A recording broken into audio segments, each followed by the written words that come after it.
ଯାଜପୁରର ମହିଳା ନେତ୍ରୀ ଏବଂ ଭାରତୀୟ ଜନତା ପାର୍ଟି ଓଡ଼ିଶାର ମହିଳା ମୋର୍ଚ୍ଚାର ସମ୍ପାଦିକା ଇତିଶ୍ରୀ ଜେନା ଏବଂ ତାଙ୍କ ପରିବାର 6 ଜଣ ତାଙ୍କ ପରିବାର ଗାଙ୍ଗଟକ୍ ସିକିମ୍ ଟୁର୍ରେ ଯାଇଥିଲେ। ଟୁରିଷ୍ଟ ଇଏରେ ତାଙ୍କ ସହିତ ଅନ୍ୟମାନେ ମଧ୍ୟ ଯାଇଥିଲେ ଅନ୍ୟ ପ୍ରଦେଶରୁ, ଭାରତର ଅନ୍ୟ ପ୍ରଦେଶରୁ। ସେ ଯେଉଁ ଗତକାଲି ରାତି 9ଟାରେ ଆମେ ଯେଉଁ ଖବର ଆସିଲା, ତାଙ୍କେ ସେ ଯେଉଁ ଯାଉଥିଲେ ଟୁରିଷ୍ଟ ବସ୍, ମାନେ ଯେଉଁଟା କହୁଛନ୍ତି 10 ସିଟର, ସେଇଥିରେ ସେ ଗଲାବେଳେ ଦୁଇଟା ଯାଉଥିଲା ଆଗ ପଛ ହେଇକି। ଆଗ ଗାଡ଼ିଟା ଗଲା ପରେ ପଛ ଗାଡ଼ିର ଲାଇଟ୍ ଦେଖାହେଲାନି। ହଠାତ୍ ଏମାନେ ଦେଖିଲେ ଯେ ଗାଡ଼ିଟା ଆକ୍ସିଡେଣ୍ଟର ସମ୍ମୁଖୀନ ହେଇଛି।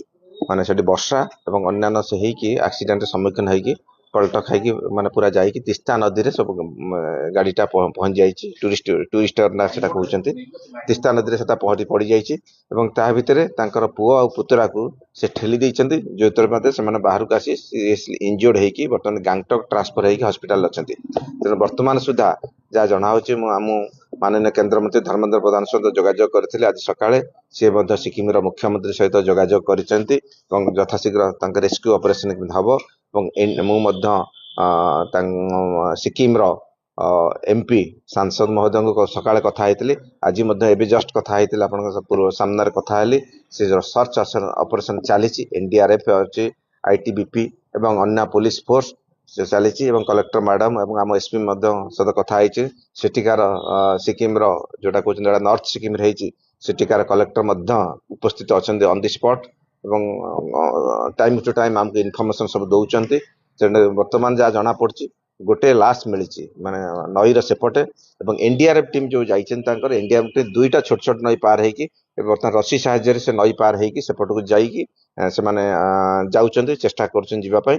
ଗୋଟେ ମାନେ ସେ ବସ୍ର ଯେଉଁଟା କହୁଛନ୍ତି ଟୁରିଷ୍ଟର ମାନେ କିଛି ଭାଗ ଦେଖା ହେଉଛି ନଈରେ ଏବଂ ଅପୋଜିଟ୍ ସାଇଡ୍ରେ ଗୋଟେ ଲାଶ ମିଳିଛି ବୋଲି, ପୁଅ ପିଲାର ଜଣେ ଲାଶ ମିଳିଛି ବୋଲି ସେମାନେ କହୁଛନ୍ତି ଏବଂ ଅନ୍ୟାନ୍ୟ କୌଣସିର ସନ୍ଧାନ ମିଳିନି। ସେ ସର୍ଚ୍ଚ ଅପରେସନ ତଥାପି ଚାଲିଛି।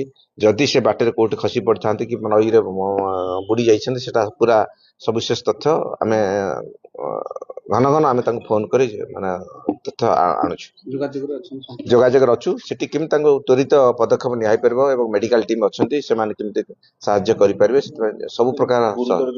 ଗୁରୁତର 2 ଜଣ ଗ୍ୟାଙ୍ଗଟକରେ ଟ୍ରିଟମେଣ୍ଟ ଚାଲିଛନ୍ତି। MP ଏବଂ ତାଙ୍କର ମୁଖ୍ୟମନ୍ତ୍ରୀ ଆମର ଧର୍ମେନ୍ଦ୍ର ପ୍ରଧାନ କଲା ପରେ ଗ୍ୟାଙ୍ଗଟକରେ ସେମାନେ ଅଛନ୍ତି, ସେମାନେ ଟ୍ରିଟମେଣ୍ଟ ଚାଲିଛି।